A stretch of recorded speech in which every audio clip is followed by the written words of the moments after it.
Aprovechando la Semana Mundial del Glaucoma, me gustaría hablarles de los retos diagnósticos actuales en el glaucoma, así como lo que nos depara en un futuro a medio, corto y largo plazo en cuanto al diagnóstico. Quería agradecer a la asociación que cuente conmigo para poder compartir toda esta información con todos ustedes.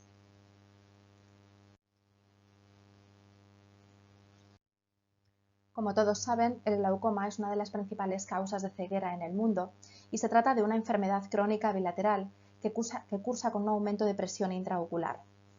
Esta presión intraocular, si no se controla, conduce a una atrofia del nervio óptico y, por tanto, a una situación de ceguera. Como todos saben, cuando la presión intraocular está alta, mantenida en el tiempo, va a provocar una alteración funcional en forma de efecto campimétrico, así como una alteración estructural en forma de pérdida de capa de fibras nerviosas. Uno de los aspectos más importantes que tiene esta enfermedad es que es completamente asintomática. De hecho, la llamamos enfermedad silenciosa. Y cuando da la cara, muchas veces ya está en un estado muy avanzado e irreversible. Recordarles que hasta un 50% de los pacientes que tienen glaucoma no saben que tienen glaucoma. Por lo tanto, hacer un diagnóstico precoz constituye un reto de vital importancia para los profesionales. Me gustaría hablarles, por un lado, de cuál es la situación actual en cuanto al diagnóstico precoz y, por otro lado, de lo que se está gestando y buscando de cara al futuro para poder alcanzar este objetivo prioritario, que es el diagnóstico precoz. Actualmente, el diagnóstico de la enfermedad es un diagnóstico fundamentalmente clínico. Medimos la presión intraocular, que si está elevada nos pone en alerta, y a continuación hacemos una evaluación de la papila o la cabeza del nervio óptico. Según los resultados, vamos a pedir una serie de pruebas de screening en cuanto a función y en cuanto a estructura o anatomía de ese nervio óptico. Y precisamente, como es una enfermedad asintomática, se recomienda actualmente y es nuestra prioridad hacer un diagnóstico precoz haciendo un examen a los 40 años a la población general. Teniendo una cifra de tensión que nos pueda servir de situación de partida y en función de los resultados de la misma, podemos ya a continuación analizar el estado del campo visual y de la estructura de ese nervio óptico. No solamente actualmente en cuanto al diagnóstico buscamos hacer un diagnóstico precoz, sino nuestros esfuerzos van dirigidos a aquellos pacientes que tienen una situación de hipertensión ocular o una situación de glaucoma ya diagnosticada, saber en qué estadio se encuentra la enfermedad.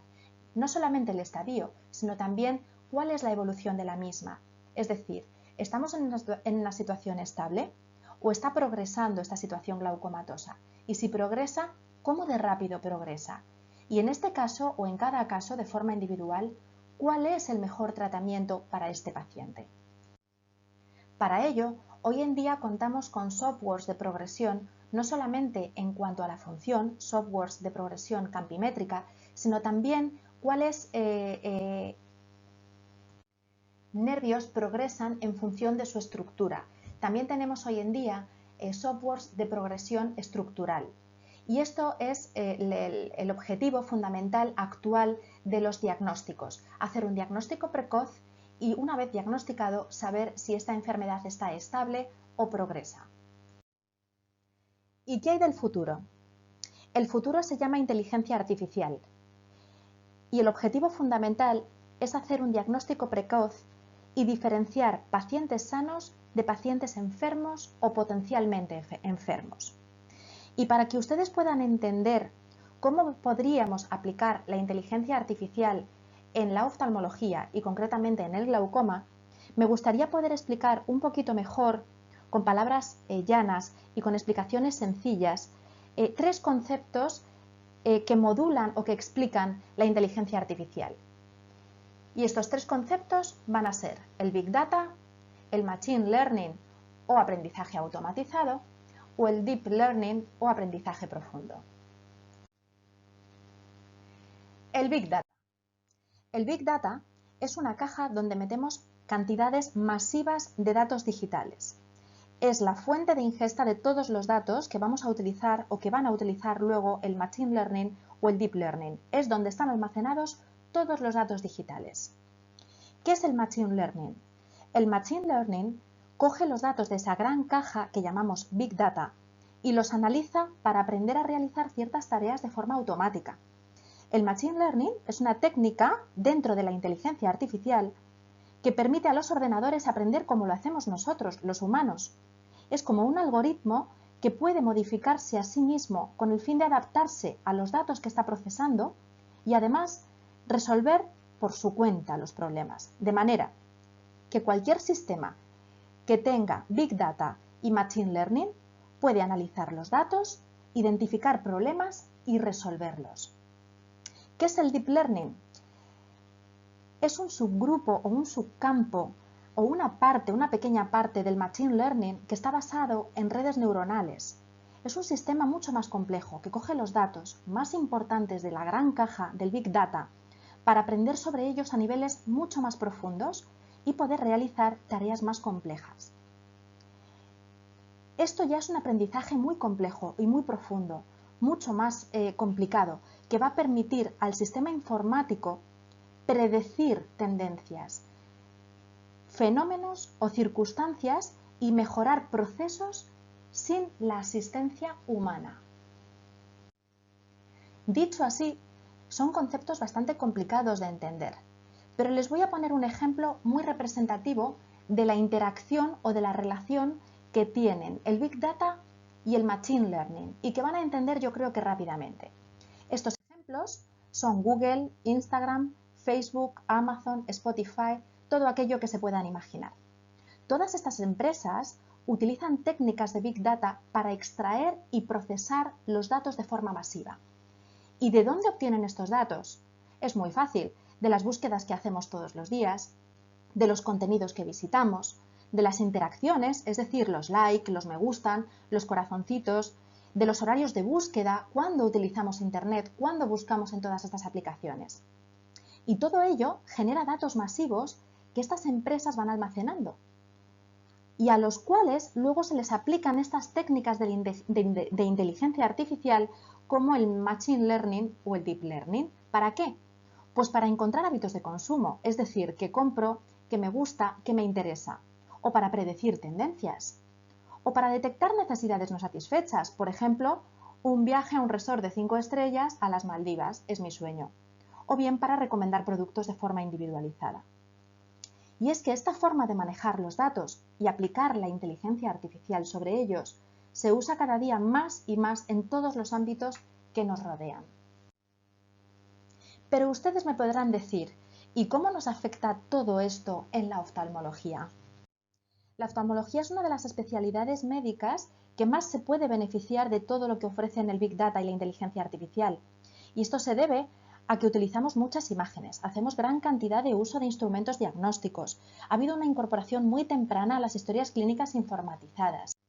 Y de la misma manera, todos estos datos de los que les estoy hablando se pueden almacenar de forma masiva en nuestra propia caja, en nuestra Big Data, y sobre ellos va a poder aplicarse la inteligencia artificial de forma automatizada con el Machine Learning o de forma más profunda con las redes neuronales del Deep Learning.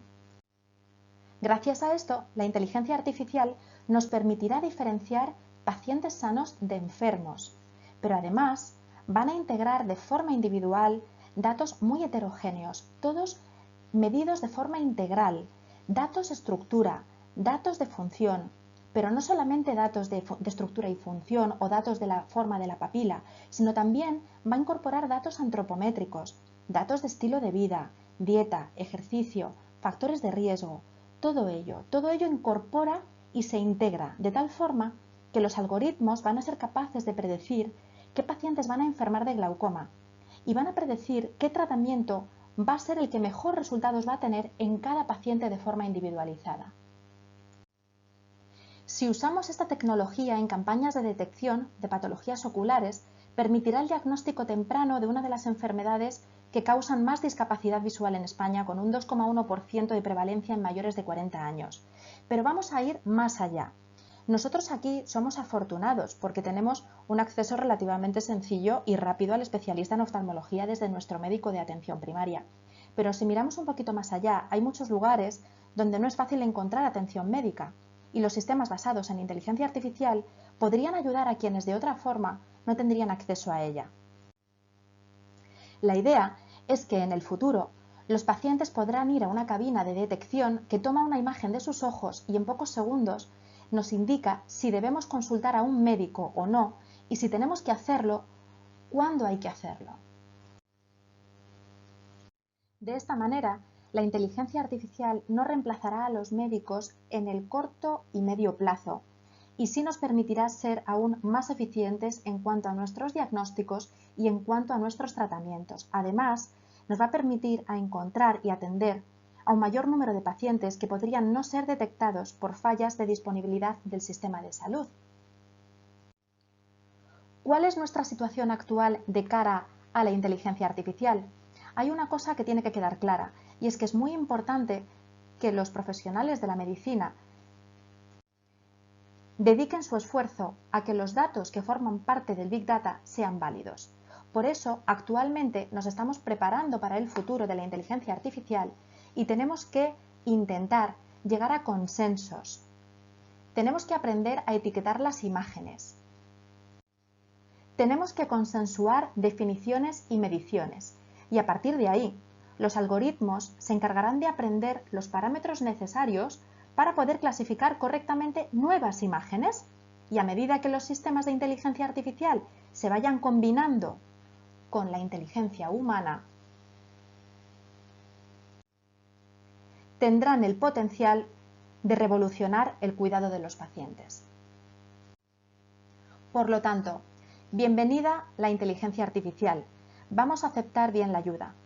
Que nos resuman la información de una manera precisa y repetible nos va a ayudar a tomar mejores decisiones clínicas. Pero, ¿la inteligencia artificial viene para sustituirnos? Me atrevo a lanzar esta pregunta que puede generar muchísima discusión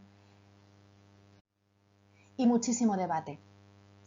En mi opinión personal, en el corto y medio plazo nos puede apoyar y hacer que tomemos mejores decisiones y nos será una herramienta muy útil en absolutamente todas las especialidades. Sin embargo, en el largo plazo creo que llegaremos a ser sustituidos.